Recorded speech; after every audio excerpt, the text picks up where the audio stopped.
สี่ลงไปแถวด้านหลังบีชแคมทะเลเนาะ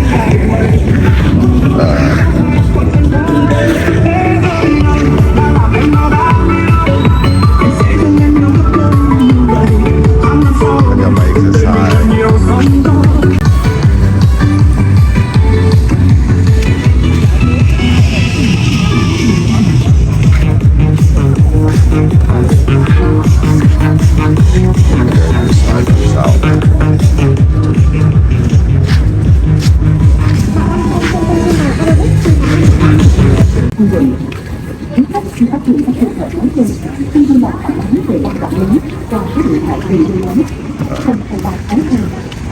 อันนี้เนาะดะนังทะเลแล้วนี่นะ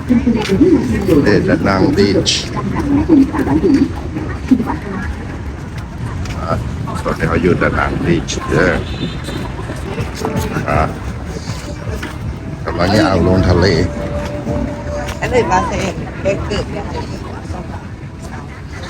แม่นหรอบ่มีหอยกับหอยที่เราย่างบ่มี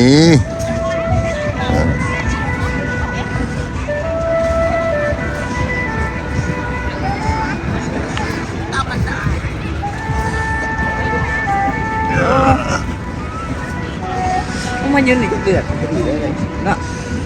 นั่นแล้วมีเวลากันมาเล่นมาพักผ่อนอยู่นี่ตื่นเศร้ามาแล้วก็เวลาบุ้งก็จะเห็น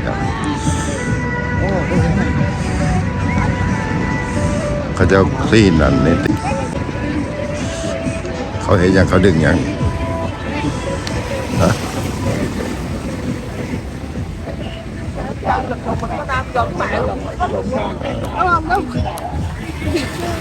ลงไปทางฟุต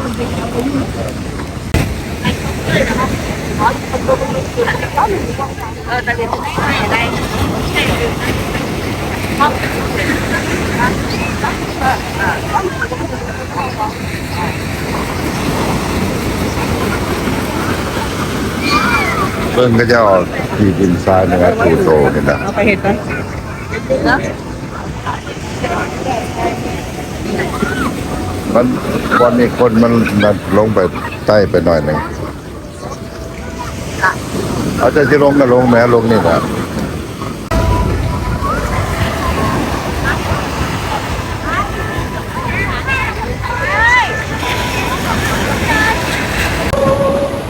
น้ำทะเลแต่น้ำสะอาดเด้อสะอาดหลายมาเด้อมีน้ำทะเลอยู่ด้านนั้นสะอาดหลายเนาะถึงเมื่อก่อนเพราะว่ายังจะไปแค่จับกับพวกทัวร์วันนี้จะได้ออกไปเว้ยเดี๋ยวนี้พวกแม่น8 โมงแล้วบ่หาพอ7 โมง7 โมงบ่แค่ที่กินสนามแล้วมาได้กินข้าวแล้วก็8 โมงครึ่ง8 โมง 50แกเด้อกันอยู่อยู่ตาของแฮมสมาชิกทั้งเบิด4-5 คนมื้อนี้นี่ไปนอนอยู่เว้ยเราติดตามชมต่อไปเด้อขอบใจครอบครัวสเปซตอนนี้กำลังรอท่าขึ้นรอท่าขึ้นรถอยู่เป็นอะไรตู้เครือมวนจะบ่มาดานังสอนได้เป็นอะไรมวนเนาะทั้งมวนทั้งเมื่อยเนาะอาหารกระแซบเด้อคุณอาหารมาเวียดนามเสียงไอ้สอนเขาเนี่ยรู้สึกมาลอยๆเลยนะยังว่าเล่นเบียร์ได้ตอนนี้นะห้องแฮมก็สะอาดเนาะแฮมก็โอเคยกให้4 ดาวยกให้4 ดาวเห็นบ่ไม่ไปซิมเบียร์เมืองยังพอสิไปมึงมีบ่เมืองเว้ยเว้ยซิมเบียร์ไปซิมเบียร์เมืองนั่นดิเมืองนี้เขาซิมแล้ว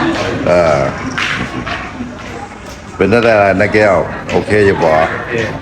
น้ำทะเลแล้วไม่ใช่น้ำทะเลมันสร้างเป็น100 มลกินทะเลเค็มไหมแล้วฮอดหนังแล้วไอ้อันนั้นไอ้แก้วฮอดหนังแล้วแต่ว่าไอ้สอนยังฮอดหนังเหรอบ่ บ่ทันมีไปฮอดดอก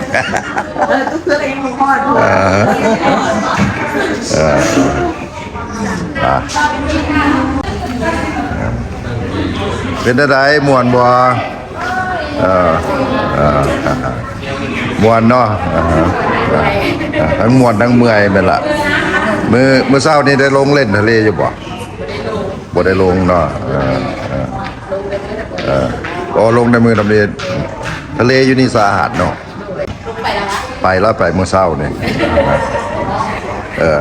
สำหรับมาทะเลบ่ได้ลงทะเลคือว่าบ่ได้มาเนาะโอเคเจ้าแล้วแต่ละครอบครัวของพ่อเนี่ยเป็นได้แต่พ่อโอเคอยู่บ่เมื่อคืนนี่ก็จะนอนอิ่มเนาะเมื่อยไปเบิดมื้อแม่นเนาะส่วนยามไปทะเลกับไปเลย แม่นว่ะ906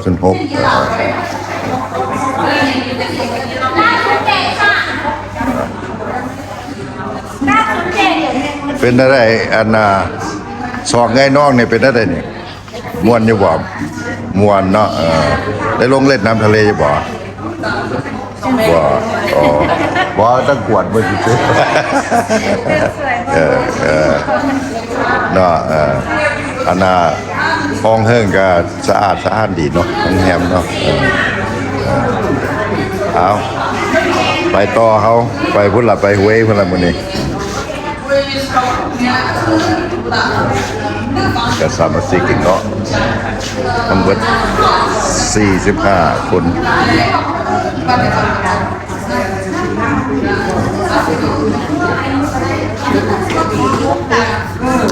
ว่าแน่ใดกำลังจะไปเวบ่แม่นบ่ม่วนน้อยอยู่นี่เนาะอยู่ด้านหลังมีโอกาสนี่มาใหม่อยู่บ่มามีโอกาสมาใหม่เด้อฝากถึงทุกคนเนาะที่เบิ่งนี่แม่นเบิดละสมาชิกเดียวกันเบิดนะครับเป็นรถเมล์คันเดียวกันเนาะ45 คน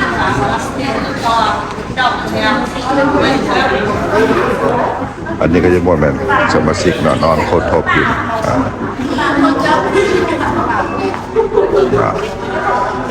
อันนี้ก็เป็นเช้าตอนเช้ารถจะออกประมาณ 9 โมงเช้าเนาะอันนี้ก็แม่นประมาณแล้วเดี๋ยวนี้9 โมง 7 นาทีละเนาะเอาค่อยติดตามชมตอนต่อไปเด้อขอบใจหลายตอนนี้กำลังขึ้นรถบัสเด้อสิไปเวขึ้นรถก่อนพ่อกันอยู่เวบุเด้อรถบัสจะนครหลวงแรงจัดบคพ่อกันอยู่เวเด้อบค1132เอาโชคดีพ่อกันอยู่เว้ยบายพ่อกันจะเมืองเว้ยคนละเท้าเนาะ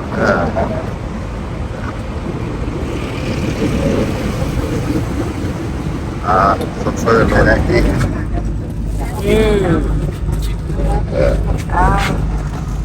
อันนี้ผู้จัดการเนาะเอาไว้ยังเทิงได้ให้ปัจจุบันนี้พวกเขาได้มาเวแล้วเนาะคนเวละอันนี้แม่นสถานที่เฮือกระด้งเนาะ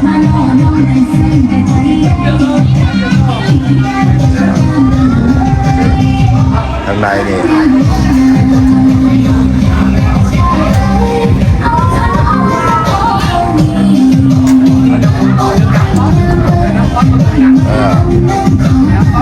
นี่เป็นทุกคนเนาะ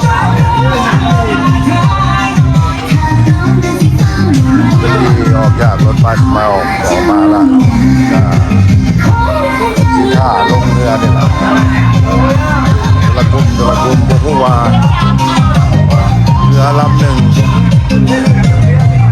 มันสามารถบรรจุได้ทั้งคนเนาะ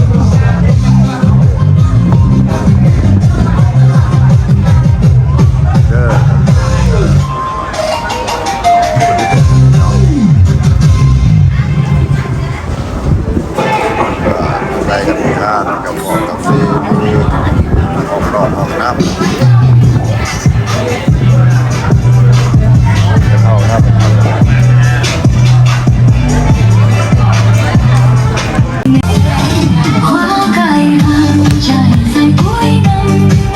ลงต่อเนาะอันนี้กำลังสิลงเรือนี่เป็นซาบะซิกทั้งหลายนักเต้น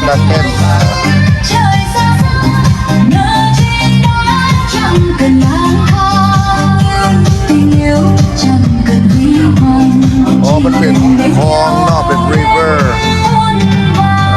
ที่บ่ใหญ่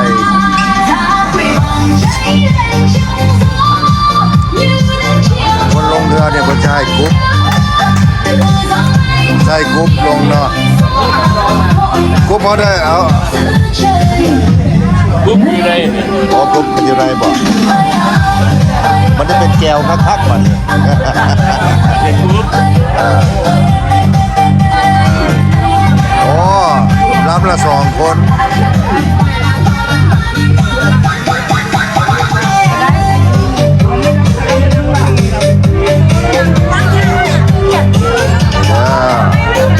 ท่านสอนกับภรรยาเพิ่นเนาะ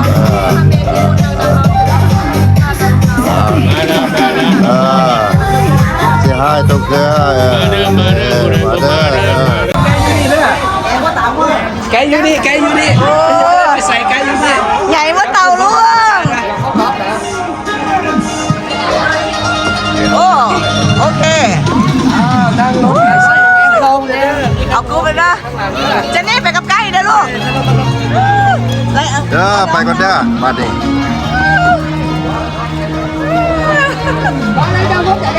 เจนนี่ ไปđây xe bay về ra đây đi đâu chịu được đi tôi lên mà lao đi mà อันนี้เป็นเรือกระด้งเนาะโอเค อันนี้ยังไง โอ้ ที่ไหนเลยโอ้ย ใส่กันนั่น โอเค กันตกน้ำ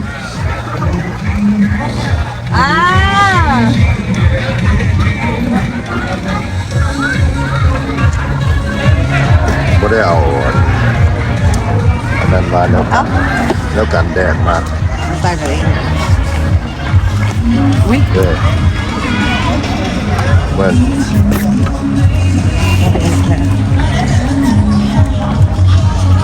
กระเบินจิต đây đi luôn mà để mà phải căng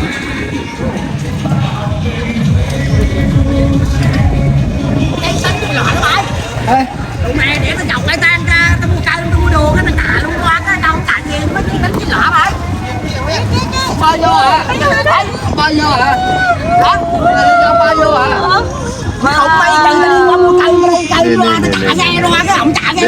ด้สบายดี đây với sao phải không phải nữa đi เฮลโล Hola của mẹ này. Alo. ตอนนี้เขากำลังเจ้าแข่งกัน đi nghe cái nè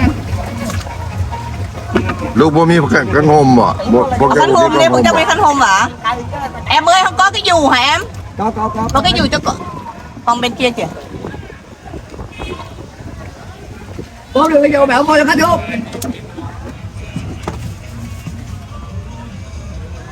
phải nào cũng có dù Lại. con đi đường đó chị ơi เด้อตาม มันเป็นแดดแล้วมันเป็นอะไรสะท้อนเนาะ ตามมาริมแม่น้ำเนาะอันนี้มันห้วยอันนี้ว่ามีร้านขายเครื่องอันเนี่ยเฮลโล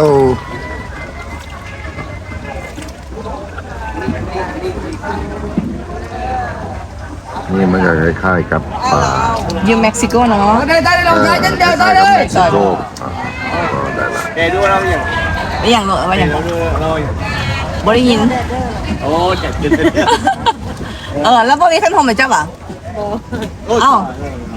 บอกกี่ไหนของก็กี่อยู่เนี่ย นี่นะ บอกคันโฮมมันบ่บ่ฮ้อน tay phố ได้ แล้วก็อยู่นะครับเดี๋ยวคันโฮมข้างหลังเจ้าละสาวบอก cây mà hôm điện thì ăn cây hoa mua chẳng แมน ai แมนความเนี่ย ว้าวอ่ะ บอกมันก็ทายโฮมงาม ค่อยนี่นี่ก็ต้องการ phố để cho khánh kìa Để đặng bà là cái thôi để cho đợi cho anh qua ăn diện ăn cây buông hốt không phải về đâu เป็นได้หรอ để biết đường chi ngang quá ta thì xóa ngang เรื่องเป็นเรื่อง ตอง trời xin นี่ đấy ละเหือกระด้งเนาะ nó đỡ cho tôi ăn này thế đó này ทำกันก็บ่เป็นหยังเอา เอาเพื่อกระด้งเนี่ย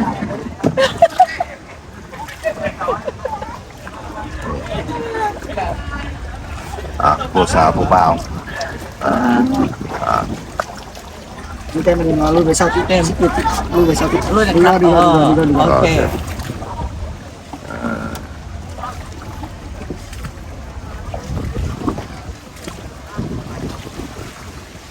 thôi chào ba cho nó vui rồi ผู้สาวเนาะเฮลโลเฮลโล โอเค xin lỗi em xin lỗi ดูไงแดง đừng lo ra đây đây đây ไอ้ đón họ vô đi ra anh hiểu được rồi เฮลโลดูไงแดงที่ไหนจะจ่องก็ของลูกชายได้ดีน่ะ เอ้ยไหนร้านนี่ไหนร้านเลย cái này nước lợ อะ nước lợ นักเล่ nước lợ lợ เหลอเนื้อเหลออันนี้แบบ น้ำเหลือง xong thu bồn ซ่องยิง thu bồn ซ่องทูโบง แปลว่าอย่าง น้ำซื้อมันทูโบง โอ้ ซ่อง อัน ทู นี้ โบ เป็ ง นสายน้ำที่มันเป็นห้วยเนาะแม่นลำธารเนี่ยแม่นแต่ว่าลำธารหน่อยเนาะ đúng chụp hình mà như đúng rồi đó สี่ลำ tối ธาร là còn นี่ cái ổ nuôi สอง cái ทุ่มโบก ổ phạm thấy chụp hình luôn cái tay bà hàng á ลม ở đứng mà dưới đi ở đứng bà hàng nó có giữa mặt còn bên bà hàng á เรียกโทรศัพท์ลูกมาให้แม่บ้ามานี่เนาะพอเพิ่นมาจอดถ่ายหกถ่ายรูปเนาะอันนี้ là chỗ nhật cái này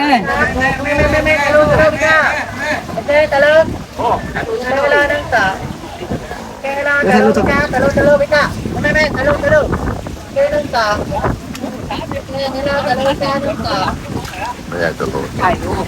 อ๋อถ่ายรูปอ๋อ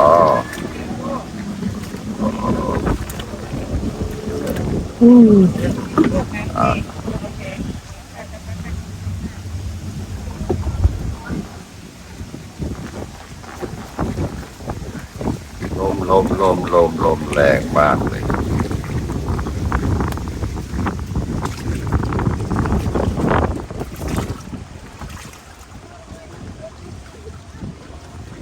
ที่จับไปนี่ดูไอ้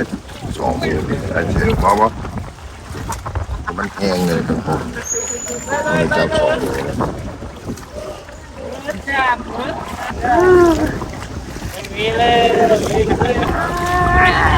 เอาเด้อ สบายดี โอเค เราอัพไลน์ เรางามหลายเวียดนามđẹp trai Việt Nam đẹp trai Việt Nam đẹp trai đẹp traiเราอัพไลน์เราค่อยโง่เด็บใจ เราไปดู เราอัพไลน์เด็บใจ đẹp gái còn đẹp trai là cái gì đàn ông phải không Lao đẹp lắm rồi. Còn Việt Nam nó thì rất là tánh tình dễ thương. Chị đẹp lắm. Cảm ơn anh. Dễ thương. Chạy như chạy thứ nhất không? Anh đẹp chứ. Muốn lời. Muốn.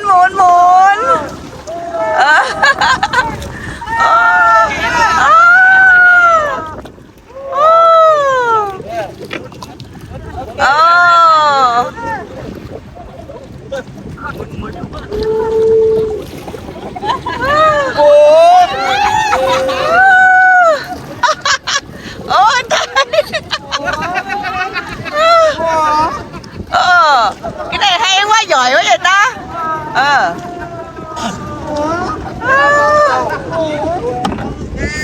Làm vòng không? Làm. Muốn không? Muốn. Bây giờ xuống là muốn. Một là Ôi, thay ông khoai đây mẹ, thay ông khoai đây.มันกำลังหมุน Vậy đi. 360 Ông cháu có thay ông khoai đây mẹ. ย่อยน้ำแบบ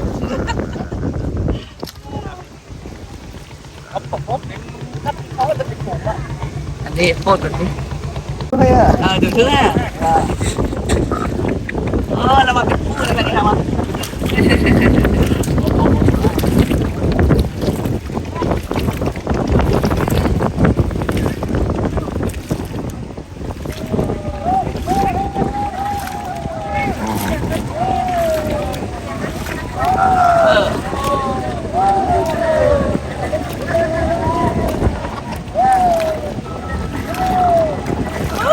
Làm cái số này giỏi quá ta.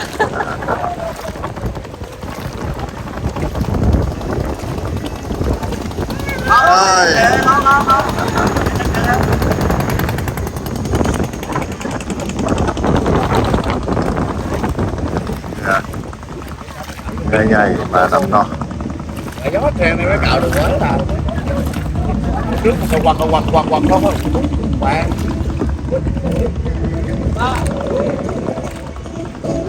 đi ra đi mà ok mà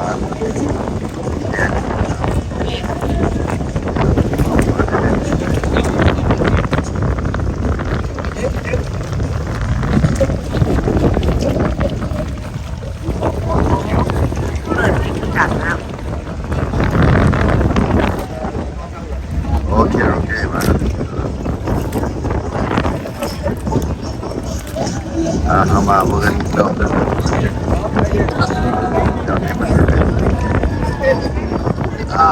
Ê, gió chỉ bao nhiêu lắm mà tỷ luôn à. Gió chỉ bao nhiêu mà tỷ luôn à. Mấy con là bao lọc ra. Đúng rồi, đúng rồi. con có làm biết con có lòng kia Ba tới đây tôi làm cái nghe đó. Không phải cái gì đồng gì rồi. tái là cậu là mẹ cái tái quăng đó mình ba tái cái mình lấy ra cậu đó cậu đi lấy chút chút cậu lên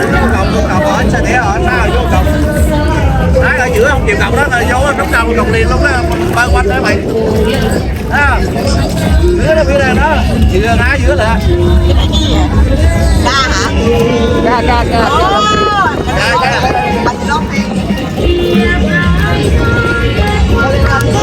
Đi ra đằng trước anh. Đằng trước Việt Nam ấy, cái mặt này Việt Nam ấy.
อ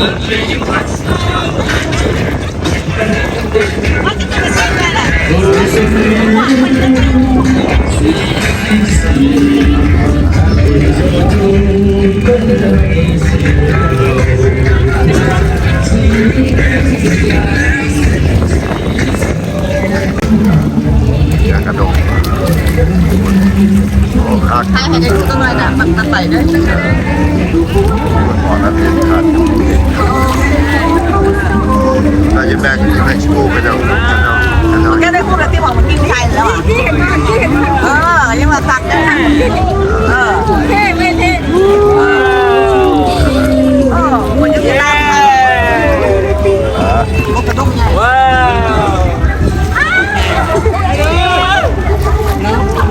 นี่เปล่าติ๊กคนละจังจังได้เอาลูกไทยลงนี่พี่ตาไม่ได้โอเค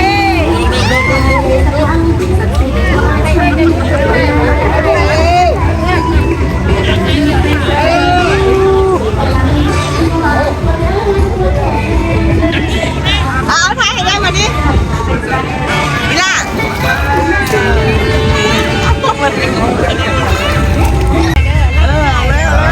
รักทายหรือไปชักโอ้ขึ้นได้ป่ะ เวลาบริขึ้นก็จะมาข่าวคนหนึ่งเดียว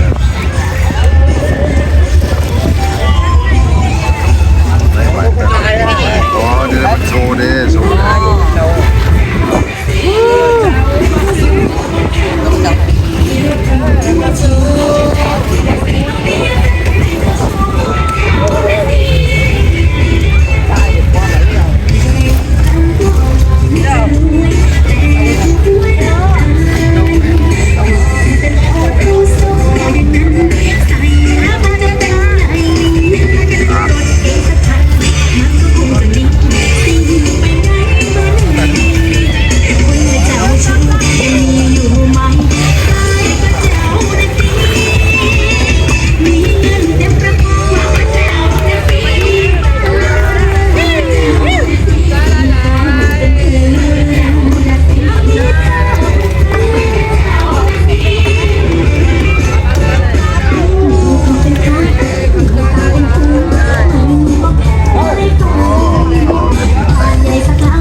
แต่ยังลางามเลย ใครคือชาวคณะคณะ Anh nói phải tới làm ăn ngon đấy.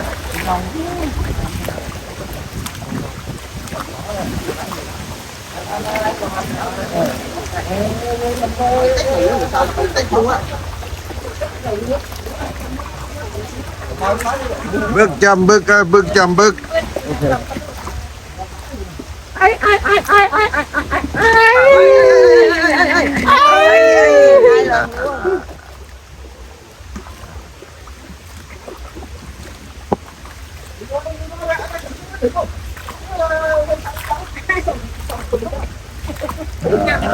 ส่วงอันนี้เงาส่วงกระด้งเอา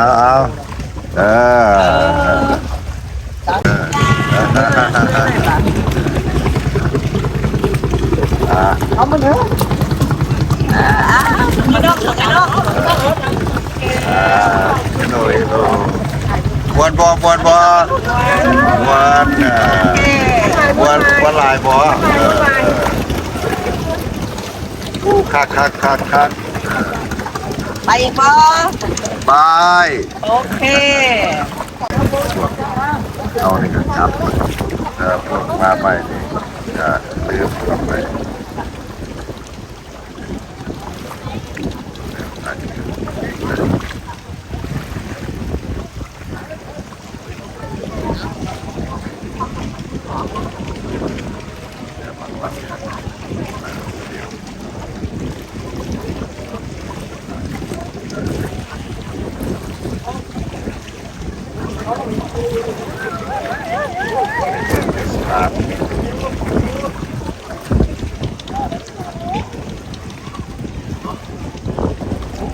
ก็จะรับไว้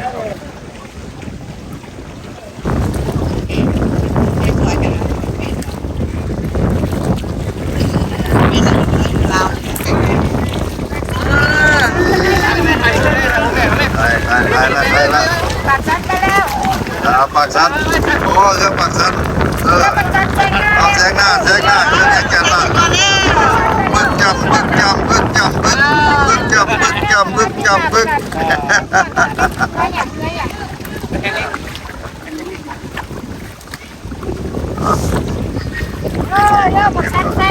แซงแล้วทางขึ้นอ่ะ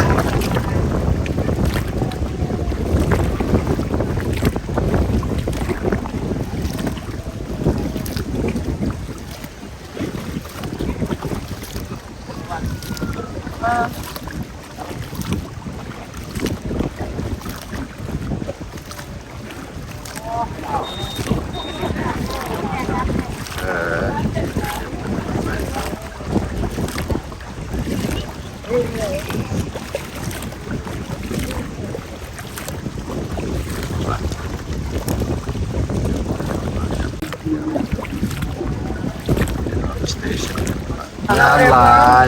งามตลอด จีเด็บใจอันเด็บใจ งามมือ ทำมือแนม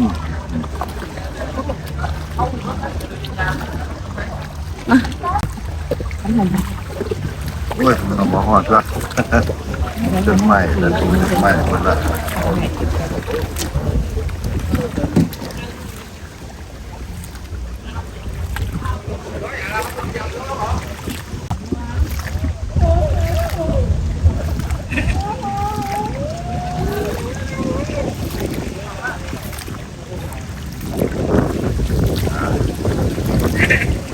ก็คิวกันเข้าละครับเดี๋ยวนะสองพ่อลูกดิบวนจะบอก มวนหลาย เยี่ยมเกินครับ ไม่ได้ยินนะ เพิ่นบ่ปากคนบ่ปาก โอ้ไอ้น้อยๆเนี่ยตัดเองมวนบ่ลูก ไม่หวาน ฮะมิ้นหัวบ่ลูก โอ้สองเนี่ยโอ้ นั่นแหละพาไอ้เจนี่พาหล่อสินะ โอเคหมุน คุณนะ โอน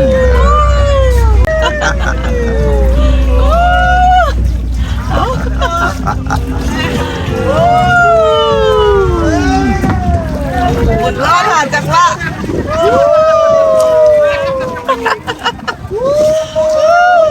ว้าว เย็ดนะโอเคจัดมอง โอเคเป็กเอาส่งให้ลู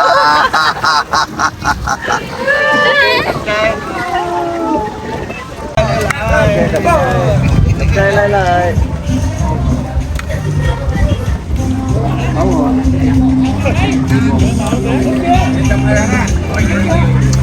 เป็นไงพ่อปากโมเมนเมาดอกเมื่อกี้นี่เมา กินมือไหนเมาเลย จีเด็บใจใจ กายกับมือแนว แกกับใจลาย บ่เป็นยางก็ว่าเลยเล่นลอยเล่นทางขึ้น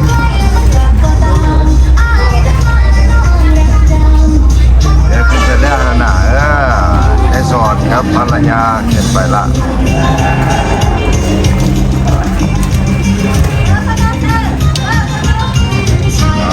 ต่อไปจะเที่ยว แต่ก็บ้านจีนว่า